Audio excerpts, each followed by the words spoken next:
अशोक तुलसीयान जी। जय गुरु। परम पूज्य गुरुदेव, आपके चरणों में कोटि कोटि प्रणाम। गुरुदेव, दुर्गा सप्तशती में लिखा है कि जो माँ दुर्गा जी को अपना सर्वस्व अर्पण कर दे उसको तो शरणागति मिलती है। माँ ने जितनी समझ, जितनी सामर्थ्य, जितनी शक्ति दी, मैंने अपना सर्वस्व अर्पण कर दिया। महाराज जी, कुछ तो कारण है कि इतना होने पर भी पूर्ण शरणागति नहीं हो रही। कृपया मेरे मन की इस दुविधा को अभी आपने समर्पण किया, आपको याद है इसलिए आपने समर्पण नहीं किया। ये अहम स्मृति है ना, अहंकार विमूढ़ आत्मा करता हमिति मन्यते, मैंने ऐसा किया, क्या समर्पण किया? कुछ नहीं। आपको याद कहाँ है? जब आपको याद ना हो इस बात का कि मेरा कुछ है तो माँ का है, तो आपका क्या बनना है? फिर आप भी तो माँ के हैं, तो आप भी माँ स्वरूप ही हो जाएंगे। देवी प्रपन्नार्थ हरे प्रसीद प्रसीद मातर जगतोखिलस्य प्रसीद विश्वेश्वरी पाहि विश्वम तुमीश्वरी देवी चरा चरस्य। तो तुम भी तो वही हो, मातृ शक्ति तुम में भी तो विराजमान है। वो शक्ति नहीं आई, वो चैतन्यता नहीं आई, तो समर्पण नहीं हुआ ना। हम आज सत्संग में कह रहे थे, अगर ध्यान से सुना हो, कि बिजली का बोर्ड सही है, प्लग भी लगा हुआ है, स्विच भी सही है, बल्ब भी सही है, और ऑन करने से जला क्यों नहीं?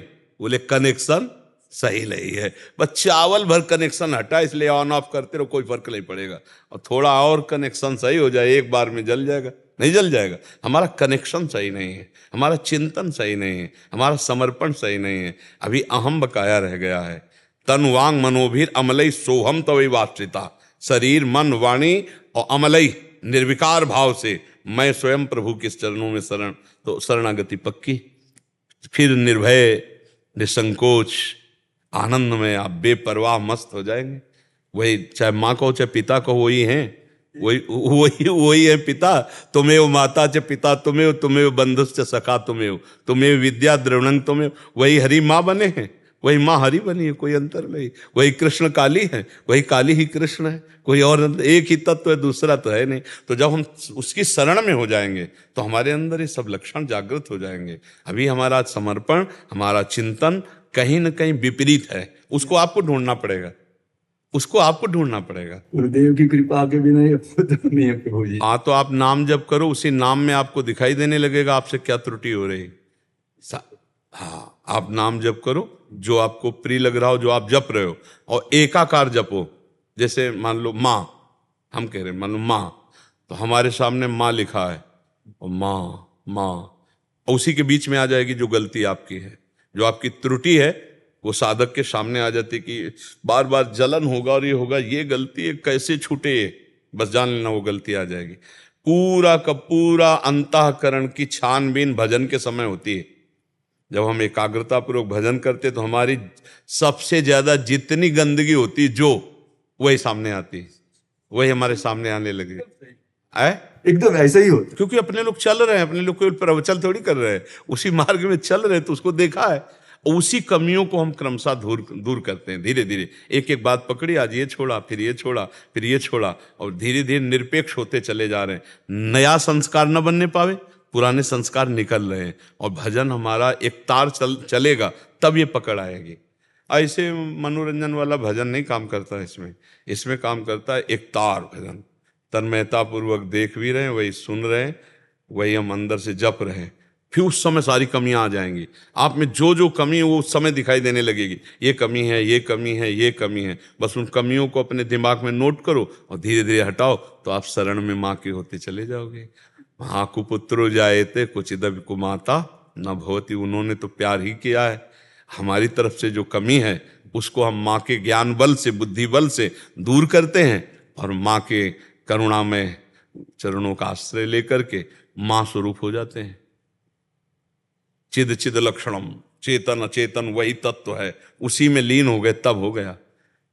माँ में इतना चिंतन करे कि अपना स्वरूप माँमय हो जाए, तभी माना जाएगा कि आप माँ के पूर्ण शरणागत हो गए। नहीं, हाँ, ये ढांचा केवल है, अंदर मंदिर में माँ ही बैठी है। तो माँ ने इतना तो ज्ञान करा भी दिया है, अनुभव में नहीं आया। बस अनुभव बिना ज्ञान। जैसे मान लो हम कहा कि खीर बनाने की पूरी प्रक्रिया पता है, पर कभी बना के नहीं खाया, तो अधूरा है ना प्रक्रिया।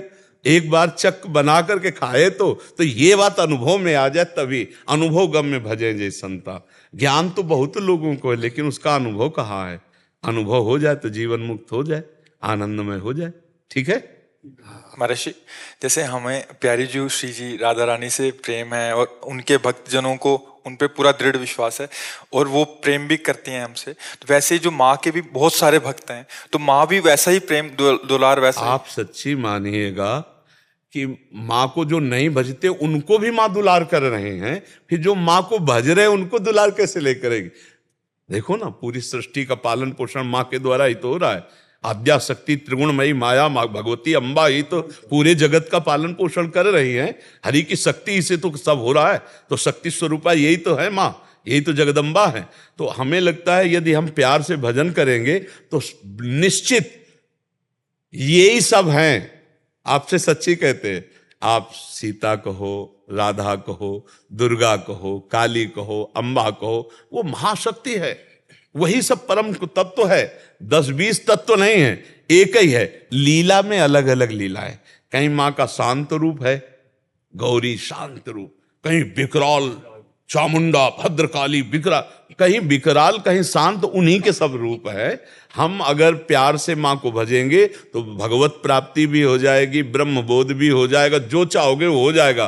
पर इतना मानना है कि माँ से बढ़कर कोई नहीं है, बस ये अंदर मान कर के भजन करे तो उसको सब कुछ प्राप्त हो जाएगा। जैसे रामकृष्ण परमहंस जी को कौन सा तत्व बोध नहीं, कौन सा ज्ञान नहीं, और भद्रकाली माता के उपासक थे, सब कुछ ज्ञान प्राप्त है उनको, सारा ज्ञान उनको प्राप्त हो गया। तो मतलब अपनी उपासना में हमें जो दृढ़ रहना, उसमें दृढ़ रहना। उपासक को ये मानना होगा कि जिसकी हम उपासना करते हैं उससे बढ़कर कोई नहीं है।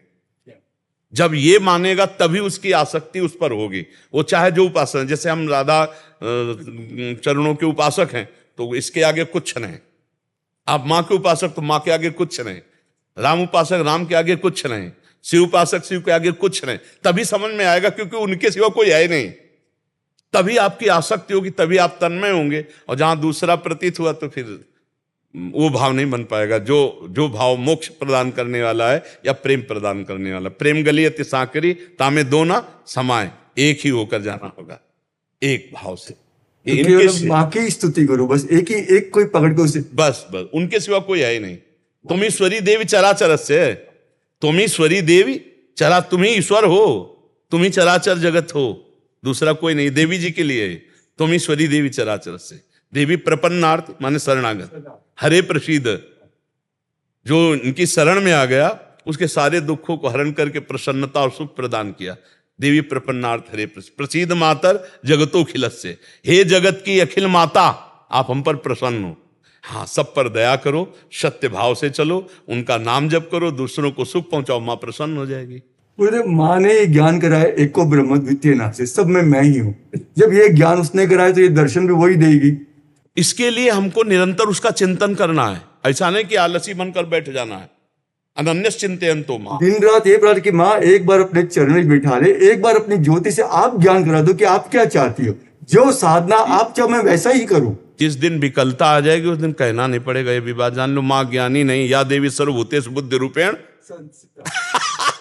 तुम्हारे अंदर, तुम्हारी बुद्धि में ही वो बैठी हुई है। बुद्धि में प्रकाश नहीं हो रहा जी, लेकिन इस जबान को रगड़ो, माँ माँ दुर्गा दुर्गा दुर्गा, राधा राधा राधा राधा, रगड़ो, तभी हम कह रहे जबान को रगड़ो। अभी मलिनता नष्ट हो जाएगी, तेज प्रकट हो जाएगा।